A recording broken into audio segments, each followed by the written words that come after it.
Hello, everyone, and welcome to the SCA's 37th monthly Zoom presentation. We're now into our fourth year with no end in sight. My name is Brian Gallagher, and I am the Vice President of the Society for Commercial Archaeology. I will be your host tonight.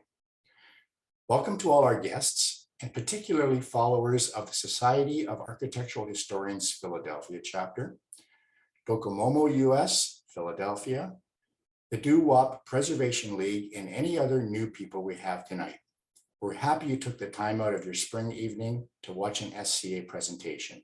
I hope you enjoy the show. And for anybody watching the recording of this episode of the SCA's monthly presentations who is not a member of the SCA, we earnestly ask you to consider joining. Funding for the various activities of the SCA comes almost exclusively from our membership. Just visit our website at www.sca-roadside.org and follow the links. Now I have the pleasure of introducing tonight's presentation. Architect and preservationist Daniel Vieyra and photographer Mark Havens will tell us about the rich mid-century modern motel architecture of Wildwood, New Jersey from two distinct viewpoints. Vieyra will discuss his preservation work with Stephen Eisenort on the 1990s design studios that cataloged, analyzed, and evaluated the motels. The project ultimately identified clusters that coherently told the story of Wildwood's evolution while allowing areas in between for new development. Havens will discuss his decade-long photography project documenting these structures that resulted in the monograph entitled Out of Season: The Vanishing Architecture of the Wildwoods.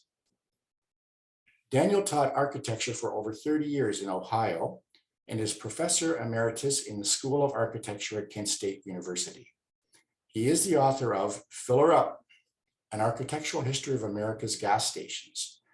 He organized the Society for Commercial Archaeology's 20th anniversary conference held in Wildwood, New Jersey. Daniel currently lives with his wife in the Philadelphia area. He serves on the board of the Society of Architectural Historians Philadelphia, and he is a board member of Docomomo Philadelphia. Mark Havens is an artist, designer, and educator. He's the associate director of the industrial design program at Thomas Jefferson University. His book, Out of Season, is a chronicle of the rapidly vanishing motels of Wildwood, New Jersey. The New York Times described the work as a decade-long elegy, and Wallpaper magazine declared it a revolutionary architectural diary. Now tonight. But to begin the presentation, in the aftermath of World War II, the United States was virtually unchallenged as a world power. The economy was booming.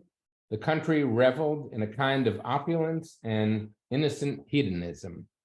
A 1953 issue of House Beautiful promised its readers, "You will have the greater chance to be yourselves than any people in the history of civilization." And where better to be ourselves than at the Jersey Shore? Post-war prosperity, its attendant automobility, combined with the completion of the Garden State Parkway in 1955, opened the Wildwoods to a new wave of travelers with newfound leisure who took to the road in search of adventure and relaxation, often within driving distance from home. A long-standing resort community with Victorian-era roots, located between flashy Atlantic City and Victorian Cape May, the towns collectively known as the Wildwoods reinvented themselves as an auto-oriented beach destination. The Wildwoods came to be known for their open beaches, great rides and boardwalks, as well as flamboyant and evocative motels. The physical redevelopment of the Wildwoods of the 1950s provided an answer in brick and mortar, actually it was in stucco and neon, to the pressing question that had occupied mid-century architects and critics regarding the future of American modernism. The result is what we have come to recognize as everyday modernism, sometimes called mom and pop modernism. And I'll run through 3 or 4 of these esteemed characters, starting with Henry Russell Hitchcock, co-author with Philip Johnson of the publication that accompanied the Museum of Modern Art's 1932 International Style Show, was among the first to see the promise of everyday roadside buildings for the future of modernism. Based on his eye-opening 1940 California road trip, this Eastern critic, as he called himself, famously predicted the emergence of a new, open quote, wildly popular commercial modernism. Douglas Haskell, the esteemed critic and editor of Architectural Forum, penned a 1958 piece entitled Architecture and Popular Taste, answering the question, is modern architecture molded by popular taste? He gave a resounding yes as he welcomed what he called a new American Baroque. John Brinkerhoff Jackson, the cultural geographer and editor of Landscape magazine, defined the honky-tonk itself. It's all about an architecture of hype, exaggeration, and fantasy and popular taste. All those flamboyant and deliberately bizarre decorative effects, Jackson wrote, are in fact a kind of folk art of mid-20th century garb. And now for our contemporaries, 60 years later, looking back on modernism from today's perspective, architect and author and SCA member Alan Hess concludes that even today, there is so much of modernist history that we don't know yet. We are only now redrawing the picture of what modern architecture is. This redrawn picture has come to be recognized as mom and pop modernism, a concept and a term championed by the late Stephen Eisenhower, principal at Venturi Scott Brown, and co-author with Bob and Denise of the seminal Learning from Las Vegas, itself an outgrowth of a studio that studied the architecture of Las Vegas. Everyday modernism is an application, some would argue a corruption, of high-style modernism that combines high style with populist low-style elements. To bring this back to Wildwood, as Steve Eisner explained, highfalutin European modernism went slumming, and it is the messy vitality of this combination that is the appeal of the Wildwood.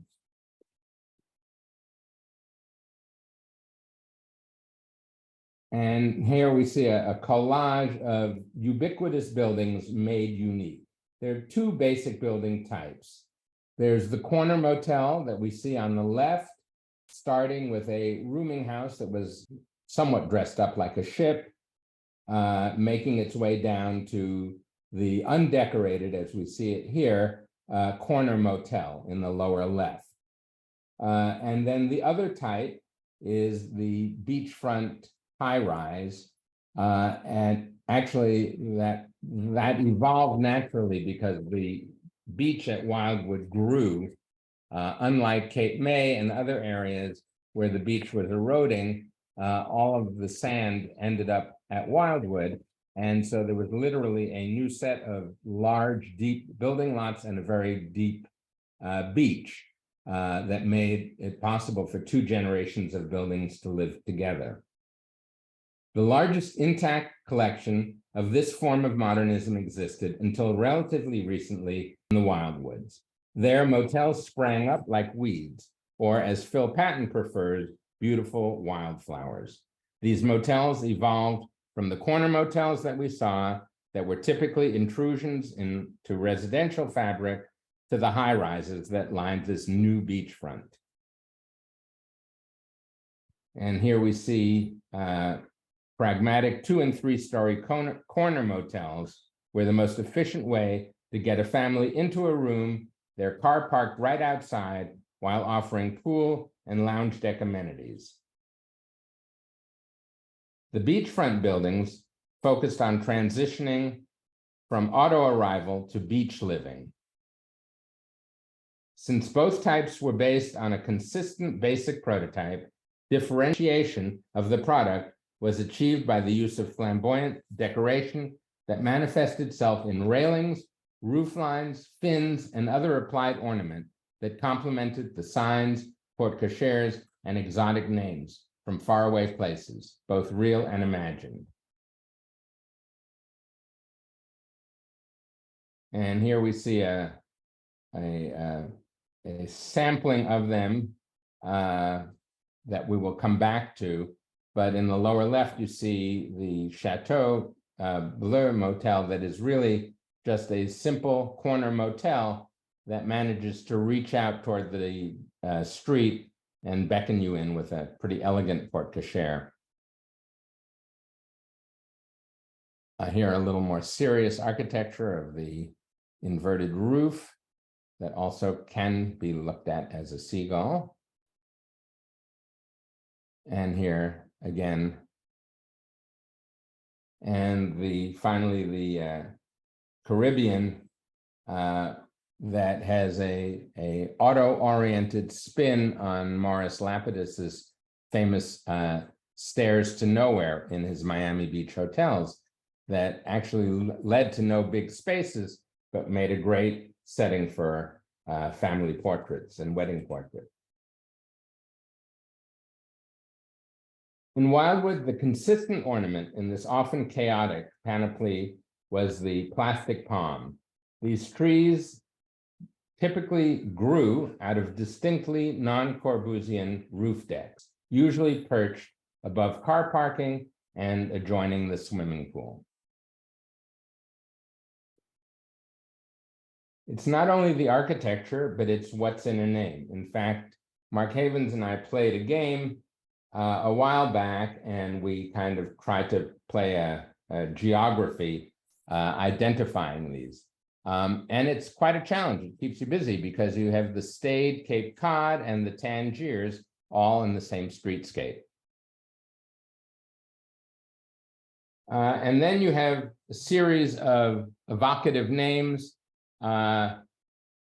The Bel Air is the most current, but there were the cars that got you there. So of course, Wildwood has a Packard motel, a Thunderbird motel, and of course the Bel Air that, as you see itself, has kind of dual meanings.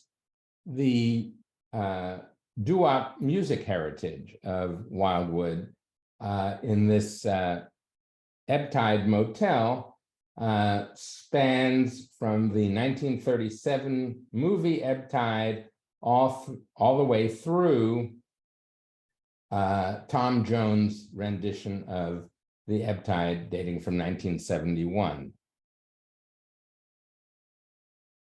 And the tempo with its balconies that played musical notes that were presumably doo-wop tunes. Royalty, near, far, and sometimes both, the Imperial 500, the King's Inn, and in this case, a little closer to Philadelphia, the Monaco in honor of Princess Grace.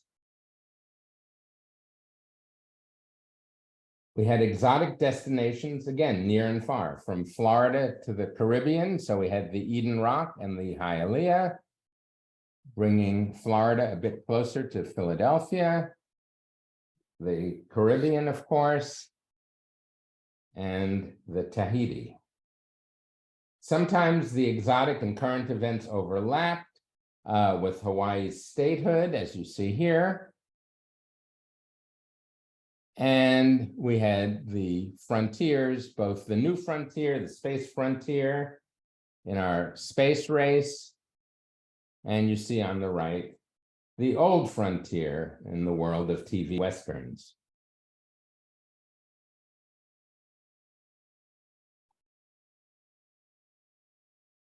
With the end of the 20th century in sight, by the late 1990s, there was a sudden rediscovery of what we have come to know as the doo-wop motels of the Wildwood. Mark Havens, who you'll hear from shortly, through his photo, is a true preserver of the Wildwoods. As he put it, thanks to a combination of economics, geography, and chance, these themed accommodations were frozen in time.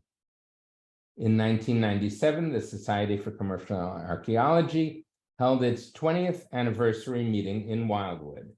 Finn's Family Fun and the Fabulous 50s brought together activists and scholars from across the country who reveled in the buildings and the nostalgia associations they evoked. We published the first comprehensive inventory and guidebook of the island's over 300 motels for this conference. This in turn spawned serious academic study as a series of learning from design studios sponsored by the University of Pennsylvania, Yale, and Kent State universities, along with the Doo-Wop Preservation League, emerged under the leadership of Stephen Eisner. Steve kept us on the straight and narrow, if often irreverent road. He always made the journey fun. His enthusiasm was infectious. The group that I led started out by focusing on the motels, and first as individual buildings and then in groupings. We documented about 30 motels and measured drawings delineated to HAB standards. Then, determined to understand how the buildings sent the powerful signals that they did, and learning from Las Vegas, we developed a motel physiognomy, which included the sign, where the sign alone communicates the motel's theme, a gift wrap or painted or mosaic, usually on one wall only, that conveyed the message. It's akin to a Tyvek wrap with an iconography, for those of you familiar with seeing buildings going up. The emblem carries that logo a little deeper, but not terribly deep, as you can see. And then ducks were the full 3D representation of whatever the image was being conveyed. The architectonic duck is a little more self-referential.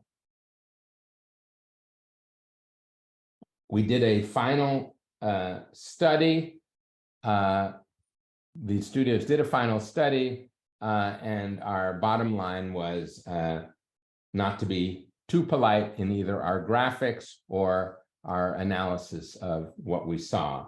Ultimately, we identified motel neighborhoods, significant clusters that coherently told the story of Wildwood evolution.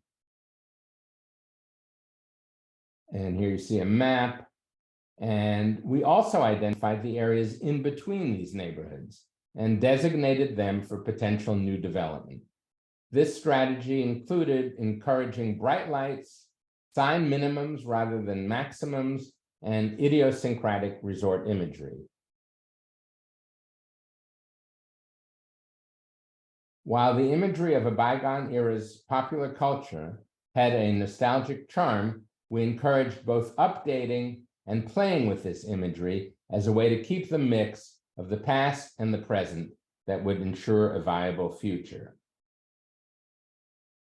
The Memory Motel, that was fashioned in 1998, is laden with allusions to the Rolling Stones, Mick Jagger, and by extension to Andy Warhol. It brought together the popular culture of the mid-70s to the 1950s motel neighborhood.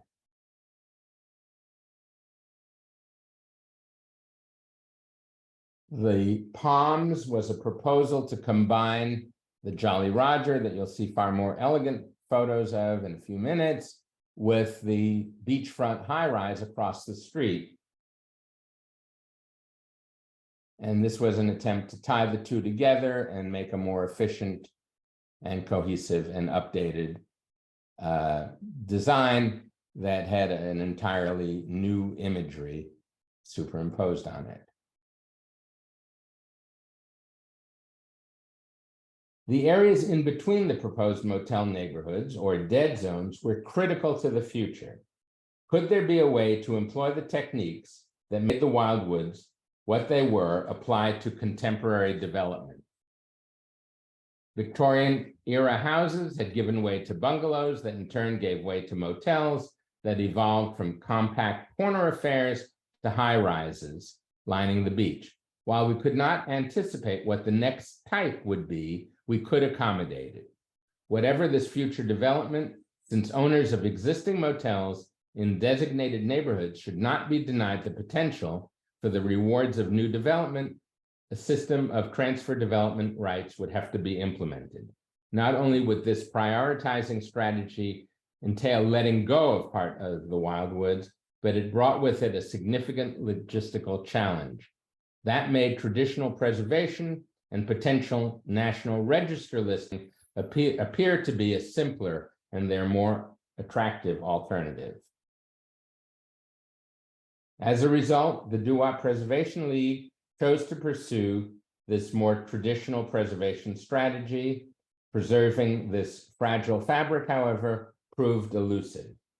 By one estimate, while close to 300 Doo-Wop buildings have been demolished in the last 20 years, several have been listed on the National Register. Fragments of lost motels have been preserved at the Doo-Wop Museum, itself the dismantled and reassembled Surfside Cafe, an iconic carousel-like beachside eatery dating from 1960s. While not preserved in situ, the vibrancy of the Wildwoods is still evident here, albeit at a pedestrian, not vehicular scale.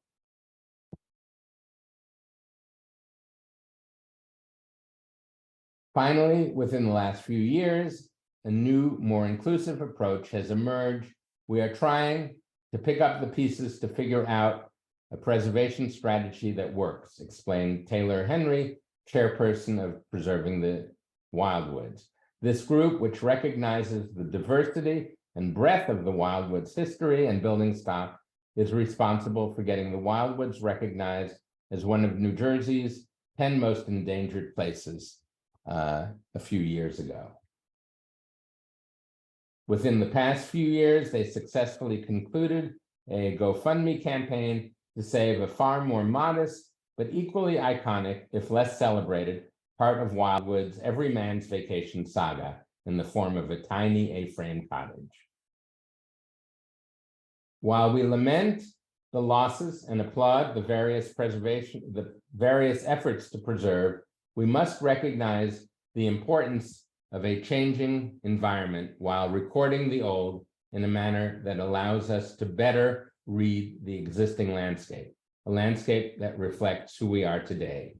Mark Havens has done much to document the vanishing places of the Wildwoods, capturing the often unrecognized subtlety that mom and pop brought to their wild designs.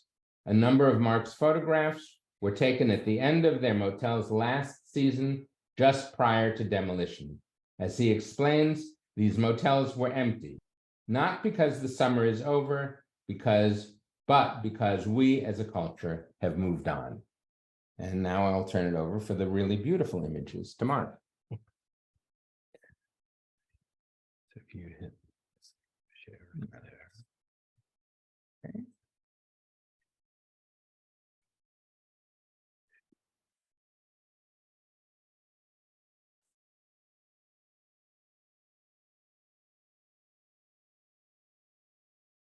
Right.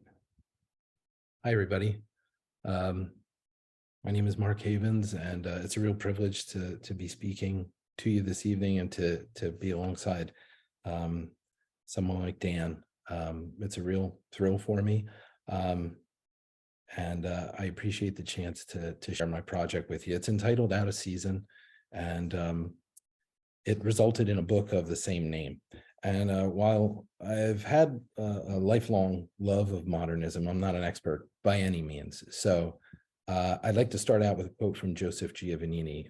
He's an architectural historian who wrote one of the essays in the Out of Season book. He says this: Wildwood's motels can and should be interpreted as a progressive mid-century movement, pivoting modernism to a next stage, opening it to a wider audience by diversifying and broadening its subject matter. So today I'd like to show you some of the images from the work, and I know it's a little bit of a shift of gears, but talk about making the project itself, which was a 12-year process. In a way, though, the project actually began for me in 1949 with these two folks, my grandmother and my aunt. My grandmother passed away several years ago at age 92. And she lived every year of her life in the town of Gloucester, New Jersey. And Gloucester is an industrial port town right across the river from Philadelphia. It's tight and it's cramped and urban, and in the summer it is hot. But for one day out of the summer every year, my grandmother and my aunt would take the Cape May Reading Seashore Lines train from the little station in Gloucester down through southern New Jersey, past the suburbs and towns to the farmlands and the pine forests and the salt marshes, and finally out across what was then a long rickety wooden bridge to a tiny barrier island, and that barrier island was called Wildwood. This is what things looked like back then. And over the decades, that day trip turned into a weekend stay, and a weekend stay eventually turned into a week.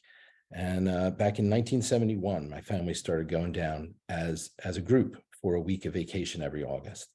And like many families, it grew into a major tribal gathering, grandparents and great-grandparents, aunts and uncles and cousins. And I was terrifically blessed. For many years when I was a kid, we had 4 generations of my family around the breakfast table every morning in Wildwood. Now, this next part doesn't make any sense unless you know a couple things about Wildwood. It's not like other beach towns along the southern New Jersey coast. It's everybody in Jersey and the Philadelphia area, for that matter, when they go down the shore, and by the way, it's always down the shore, not down to the shore. Whenever anybody goes down the shore, they always have a specific town that they always go to, and everybody's got their own town, like Cape May or Sea Isle City, Avalon, Stone Harbor, many others. But Wildwood is not like those other towns. It's like in the summer, if somebody says, well, what are you doing this weekend? And you say, I'm going down the shore. And they go, oh, that's so nice. What town are you going to? And you go, Wildwood. You'll often get an expression like, oh, well, have fun with that. See, Wildwood's always been that blue collar town by the sea. It's a little more gritty, a little more rough around the edges, and certainly not anywhere near as gentrified as neighboring towns. The beaches are still free to go on, and it still has the last great honky-tonk boardwalk in America, over 2 miles of roller coasters and pizza joints. But as Dan said, it always has had a hidden treasure, and it's, I believe, Wildwood's working class reputation that kept the treasure safe, frozen in time for almost 40 years. What Wildwood's got is the highest concentration, arguably, of mid-century modern hospitality architecture in America. It's motels. And as you've heard, the motels of Wildwood were built in the late 50s and early 60s, anticipating the arrival of the Garden State Parkway, a 4-lane toll road that would ultimately run the length of the state. And they borrowed heavily from the modernist style of motels prevalent in the 1950s in Florida, which was the winter home to many of the builders. And they were really unlike anything else along the Jersey Shore. Buildings enveloped in cake icing stucco, walking high on I-beam stilts of pink and aqua, and walls and roofs tilting bizarrely as if frozen in mid-collapse, walkways and arches spiraling upward, and strange concrete ribbons, and of course the plastic palm trees sprouting from the zigzag verandas. The builders made sure to imbue their creations with the culture of the moment: space travel, cars, nascent rock and roll, and exotic Polynesian locales too. The riot of flagcrete and steel that created had another forest above it, and that was the neon signs spelling out names like Satellite, Astronaut, Bel Air, and Kona Kai. So these motels were the backdrop of all my time at the shore, and to be honest with you, they were as immovable as mountains to me. I never gave them a whole lot of thought because I figured that they would always be there. But right around 2000, 2001, something started to happen. Developers who were driven by the skyrocketing property prices in surrounding beach towns and elsewhere along the eastern seaboard suddenly arrived in Wildwood. And they did what developers sometimes do. They started buying properties up and knocking them down. Motel owners who were accustomed to decades of simply scraping by suddenly found themselves offered multi-million-dollar jackpots for the sand that their motels sat on. As you could probably guess, once sold, demolition often came quickly. So the year's 2002, and I'm beginning to notice that these motels that I always thought would be there are disappearing left and right. And I'm also beginning to notice that something inside of me feels as if it's being demolished too. I'm a designer by trade, and I've always been driven to create throughout my entire life. But at the start of the project, I had no experience with photography at all, and I didn't intend to become a photographer. So what I did was I paid a professional photographer to come down to Wildwood with me and to shoot the motels that I stood there and pointed at, just to have some photos for myself, just to have something to remember. And the results were fine, but there was just something about them that wasn't getting what I was after. And to be honest with you, that's surprising. I didn't know there was anything that I was after. I thought just a bunch of photos, any photos would be fine. I was surprised that there was any sort of authorship or intent on my part, but there it was. And still, the rate of the demolitions continued to steadily increase. So after exhausting every other possibility, I grudgingly purchased a secondhand camera from a little store called Happy Photo here in Philadelphia and started very tentatively making my own photographs. And as soon as I began, it was like someone flipped a switch. I suddenly found a medium with this wondrous immediacy to it that I'd never known before. It was absolutely exhilarating for me.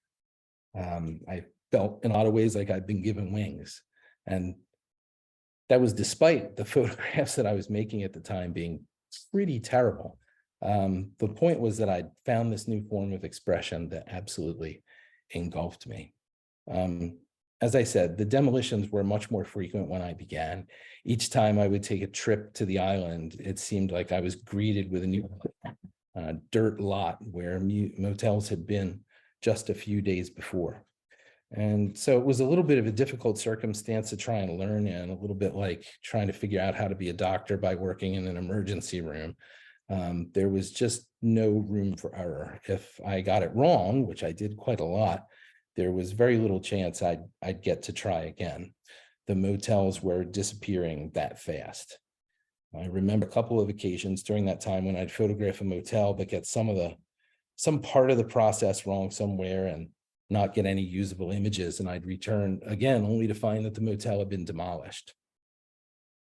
For a time, it seemed like the faster the motels seemed to fall, the more I shot, and the more I shot, the faster the motels seemed to fall. Eventually, though, I began to learn, and just as importantly, I began to quantify exactly what it was that I was trying to capture.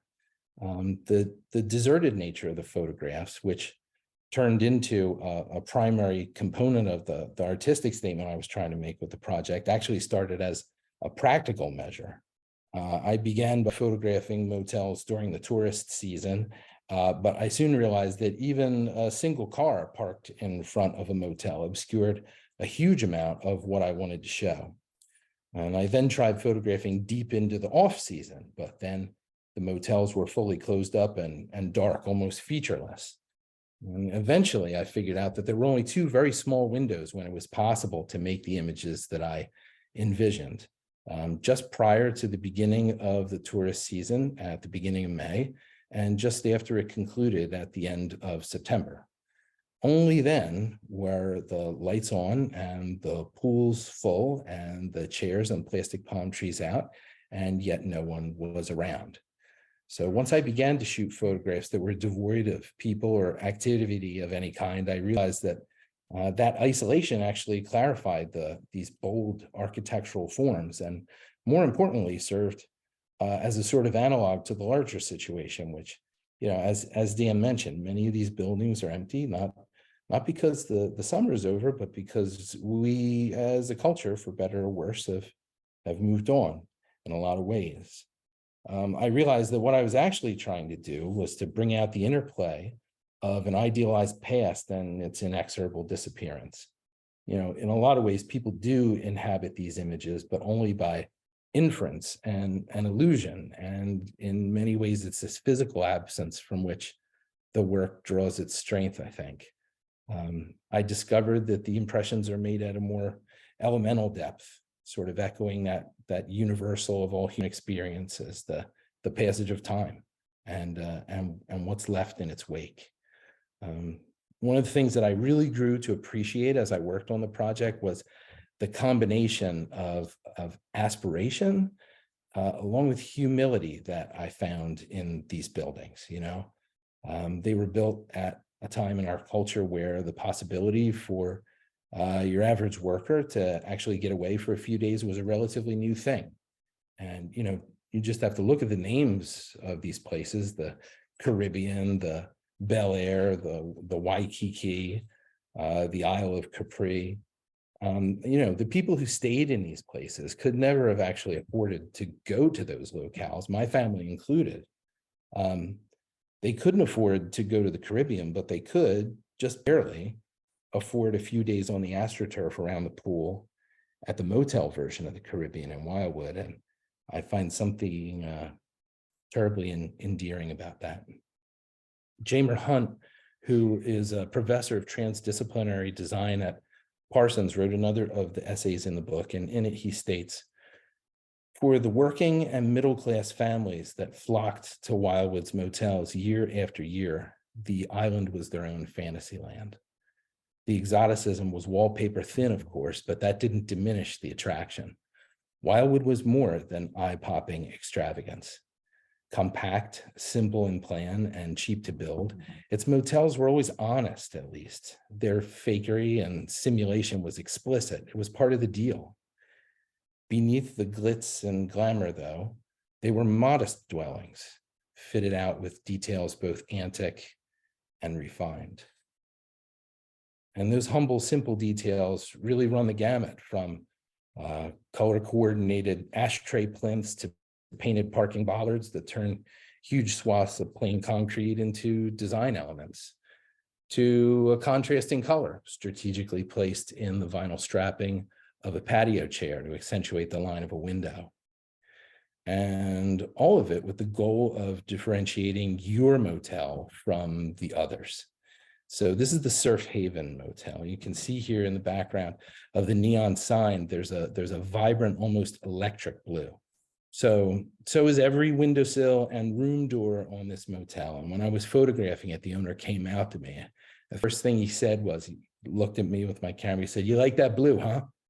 And I pointed, and he pointed to the sign. And at first I didn't know what he meant. He said, "You see that blue? I get that blue mixed especially for me. Nobody else has it. You won't find another blue like that anywhere on the island."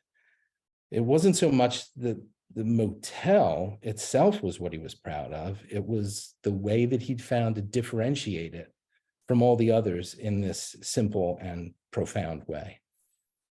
And that manipulation of detail sometimes is incredibly ingenious. There's lots of examples throughout the island of this sort of clever way that owners found to distinguish their motels from others. This is the Monaco, a motel that during the day at least appears to be a fairly straightforward 50s vintage Wildwood motel. Now, the balconies of the Monaco, like many others, are equipped with overhead lights atop every door. But the owners of the Monaco replaced the standard frosted lenses of the lights with sheets of colored acrylic. And through that single intervention, on a nightly basis, the building, parking lot, and the entire corner of the block out into the middle of the street is drenched in this cloud of incredibly rich orchid light that's distinctive from every other one of its competitors. This is the Flame Inn, and more specifically, the 10-foot tall stucco and neon candle that used to be out front of the Flame Inn. This place is gone now, but the manager was a guy named Ed that I talked to quite a bit. A number of times over the course of the project, we'd have conversations, and he used to say, these owners, they don't know what they've got, Mark. I'll never forget the last time that I photographed the Flame. Ed came out and he said, "Come here inside, I want to show you something." And he took me into the tiny little motel office, and inside behind the counter on the wall were two long bookshelves. And lined up on the bookshelves from one end to the other were photo albums. And he took one down and handed it to me, and inside, painstakingly laid out, were page after page of snapshots of families that used to come there for a couple of days vacation every summer. And as you turn the pages, you could see all of the babies of these families growing into kids, and the kids growing into teens, and teens into adults, and getting married, having children of their own and coming down, parents and grandparents and aunts and uncles. And as I looked through these photo albums, it said, this is what's being lost down here. This is what we're losing. 2 weeks later, the Flame Inn was demolished, and this image was taken that last night that the flame sign was ever lit. See, Ed recognized that it wasn't so much the buildings themselves as much as it was what those buildings enabled to happen. They gave a place for multiple generations to come together, for memories, for family traditions to be made. And these places really embrace that. I'm going to continue to show a couple more images of the motels I've captured while I talk a little bit about what changed in Wildwood in the latter portion of the project.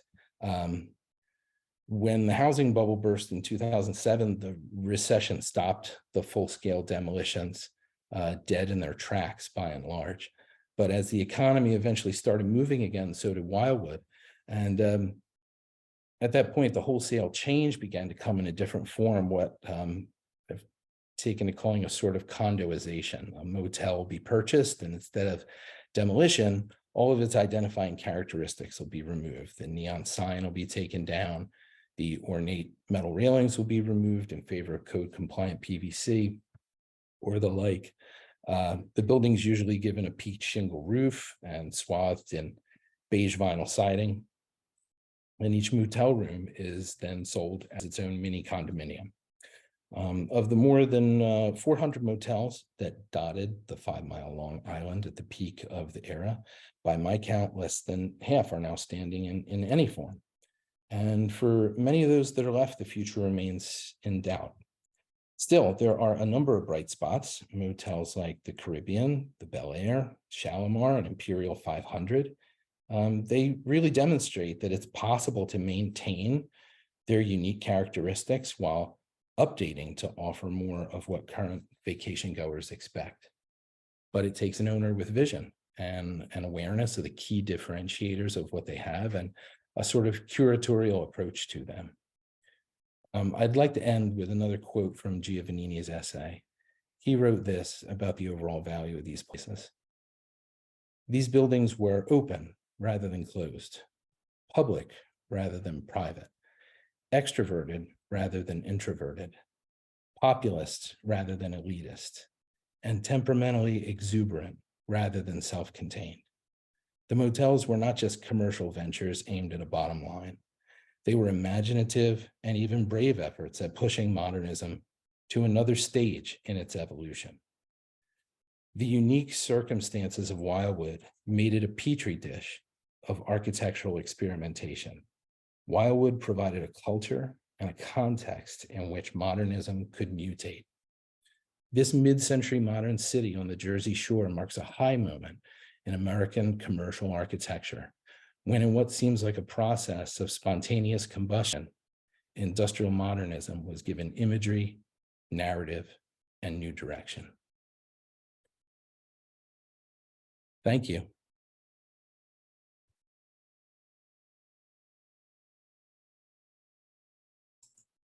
Thank you very much, Daniel and Mark. That was an unbelievably evocative presentation. I was getting a little misty actually during some of the pictures that you were showing there. It's such a shame to see these things go. We've had quite a few questions, and there's also a large number of comments that are talking about how much people have enjoyed this presentation and how wonderful the photography is. So you'll see all those when I send the comments to you later on tonight. But there are a few questions. And so maybe I'll just pose a few of them right now. let's see, the first one was, it was actually for you, Mark. It was the postcard that you showed right after you showed the picture of your grandmother and your aunt. Somebody Mhm. asked the question, what's the date of that postcard, if you have any idea? I believe it was 1948 or 1949. Okay, all right, so that's pretty good. Another question was, says Stephanie actually, Stuckey posed this question. She said, the show reminds me of the SCA lecture on John Margolis, where he'd wait for hours, even days, to get an image without cars obstructing them or just the right light.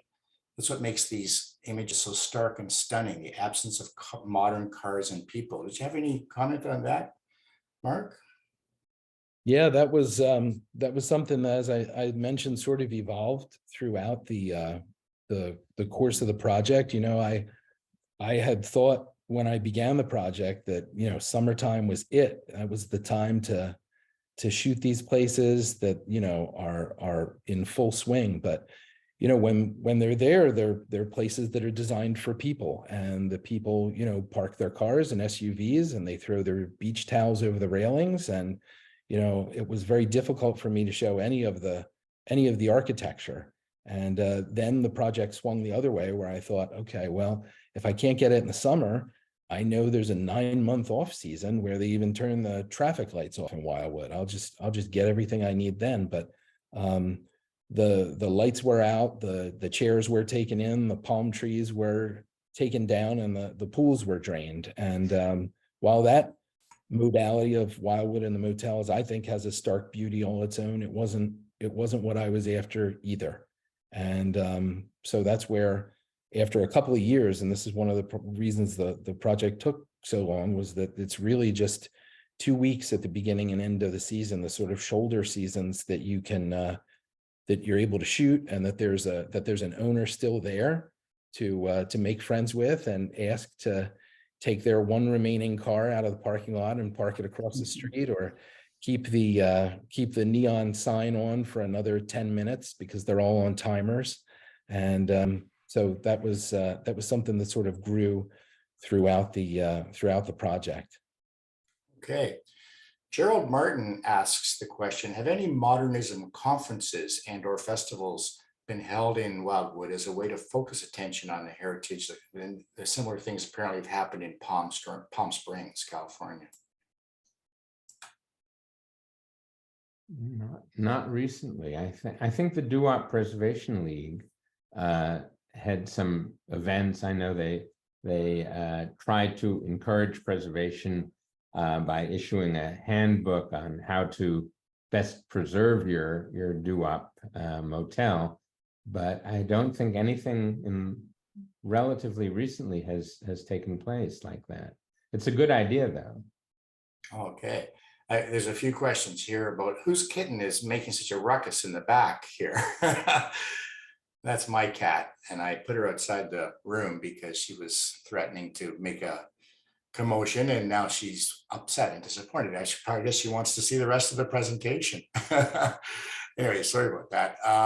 There's a good comment from Michael Hirsch, who, of course, is, as you know, president of the SCA and very involved in Wildwood, in a Doo-Wop Preservation League.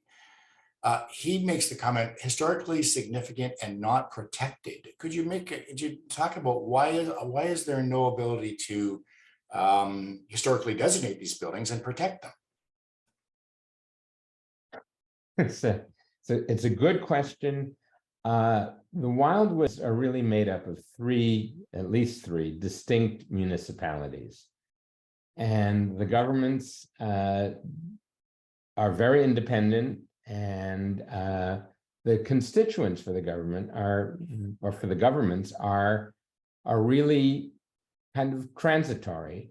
So getting a local designation is very, very difficult. So when the decision was made not to proceed with a very cumbersome approach that would have involved the transfer development rights, the decision was made to go to National Register listing only with no local designation.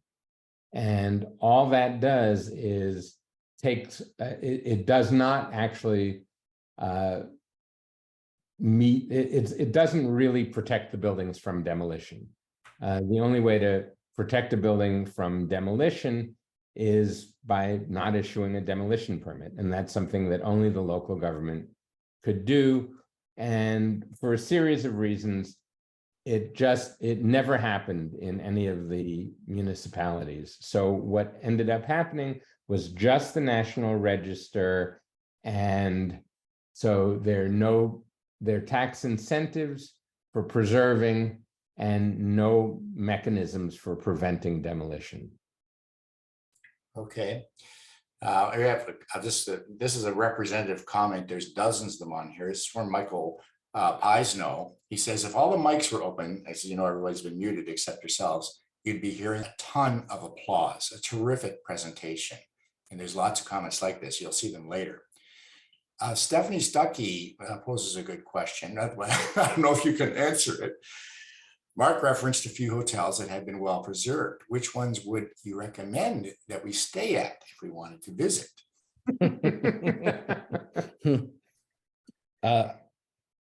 I think any of the ones that were mentioned are doing a fantastic job of maintaining their sort of uniqueness while updating for the 21st century. The Caribbean is always one that's the go-to. Right across the street is the Bel Air, which is similarly lovingly maintained.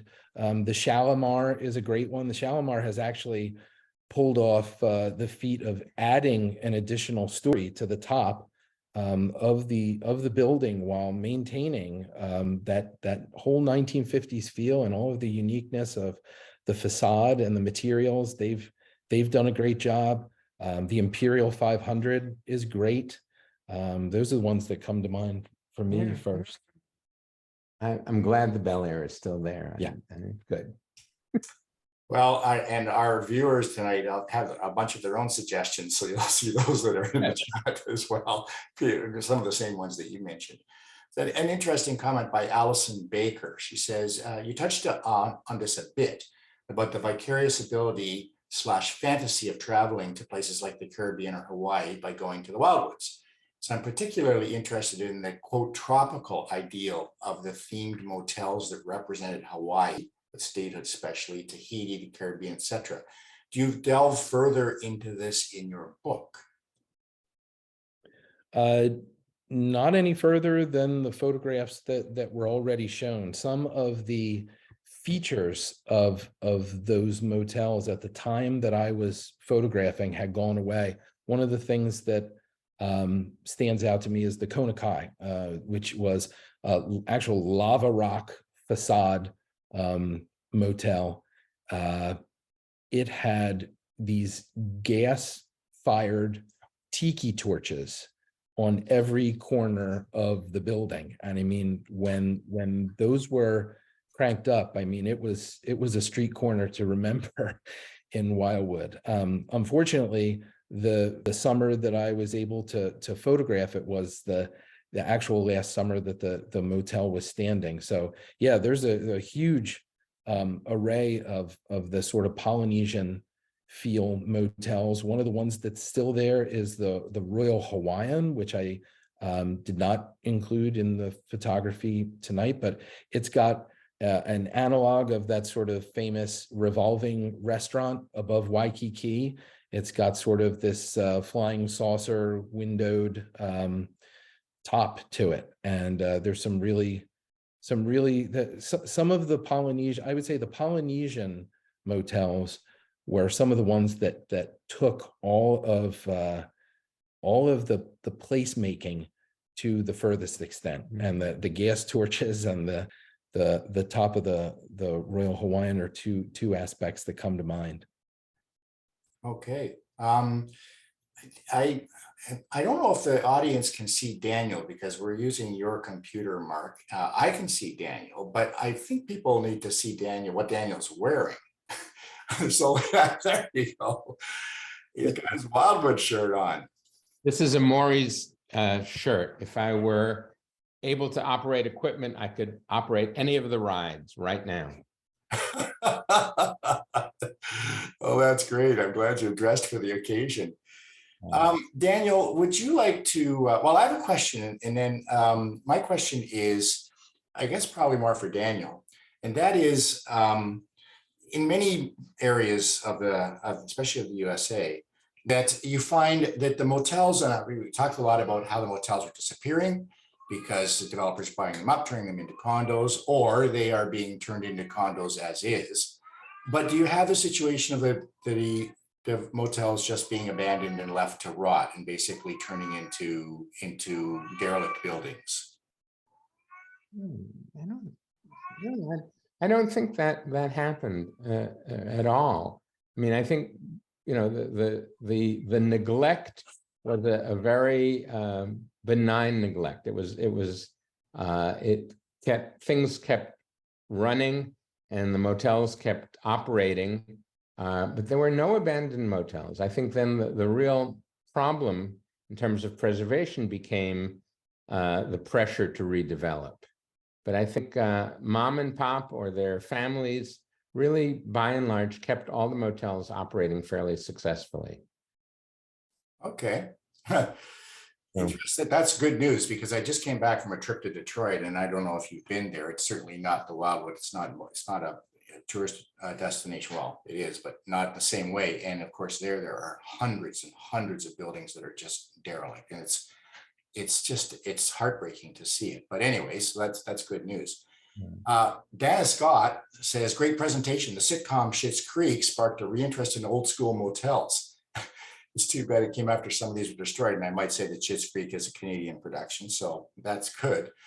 But Stephanie poses a good question. Another one. Wildwoods reminds me of Tucumcari, New Mexico, as a town where classic motels still survive. Also, Myrtle Beach and Manitou Springs come to mind as towns that have amazing mid-century modern motels. So are there any other towns you'd recommend like this?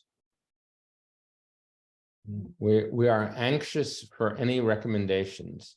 I think Mark's camera travels, and we would like to compile a listing and maybe kind of brief description of comparable motels. In fact, that was one of the challenges of Wildwood. When it wound down, we were so wrapped up in the unique qualities of Wildwood that we were really thinking, where else does this occur? And what kind of regional differences does it bring with it? So if they're in the chat, or if people are willing to contact us and reach out to us, I think that would make for a great project.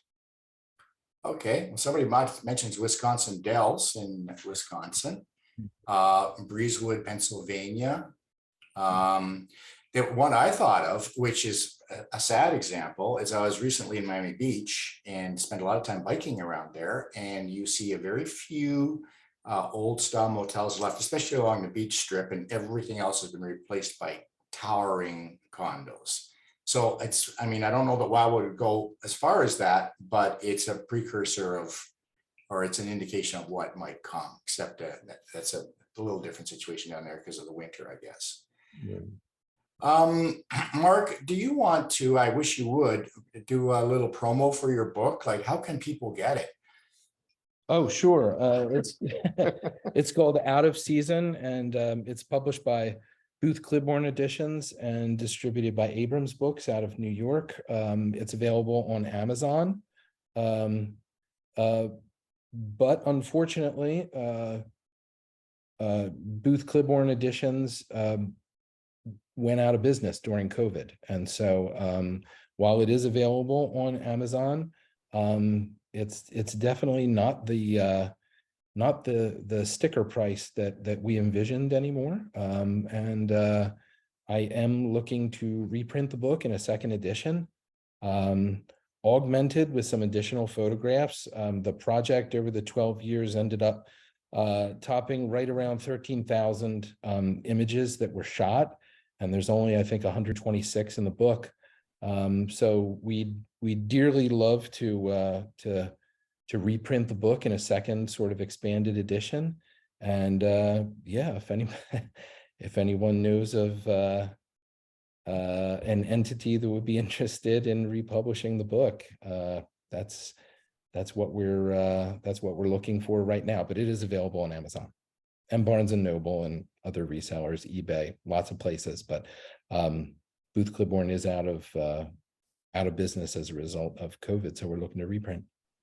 Okay, well, thanks very much. I'm sure you'll be getting a few orders for that. There's a bunch more comments here, but it's getting late, 10 after 9. We hit 98 viewers tonight, which is very good for SCA presentation. We try to get over that 100, but we were almost there. But we're down to 82 now. People start leaving. So I'm going to end the presentation, but I just want to thank you two again for an absolutely top-notch episode tonight of the SCA Zoom presentations. And I'd also like to remind everybody about next month, when on Wednesday, June the 21st at 8 Eastern, we will host Professor Thomas Zeller, who will present a talk based on his book, Consuming Landscapes: What We See When We Drive and Why It Matters. He will talk about how the view from our cars reflects our view of societies and ourselves. And SCA members will be receiving the relevant details and registration link by email, and others can easily register through the SCA website directly. Thank you, everyone who came out and gave up an hour and a bit of their time tonight to spend some time with us, and especially to the people from Docomomo and the Society of Architectural Historians and the Doo-Wop Preservation League. And you can expect an email shortly from me inviting you to join the SCA if you enjoyed tonight's presentation, and then you can enjoy all the benefits of membership. So everyone, please be reminded that there is a recording that will be on the SCA's website. Well, it's usually up by tomorrow morning. Our web people are extremely efficient. And anybody can watch it there by going to the SCA's website, sca-roadside.org. So if you have friends and relatives that couldn't be here tonight, they can certainly watch it then. We have 21 more comments, so you guys have a lot of reading to do tonight once we're finished. Any final words from Mark and Dan? No, I just wanted to say I'm looking at all the guests and I'm duly grateful and embarrassed. So all the Wildwood followers who I lost track of, thank you so much. And maybe this will be something we can reconnect on. And also, a lot of the motels have been demolished, but there's plenty in Wildwood left to save. And I just want to, take this opportunity with all these people who know and love the Wildwoods on the call, just to say thank you for all of your efforts to preserve what's left. It's worth it. Yeah. Okay, well, with those good words, I will thank you again on behalf of the SCA, and I'll bid all our viewers a good night and hope to see you again next month. Good night. Thanks.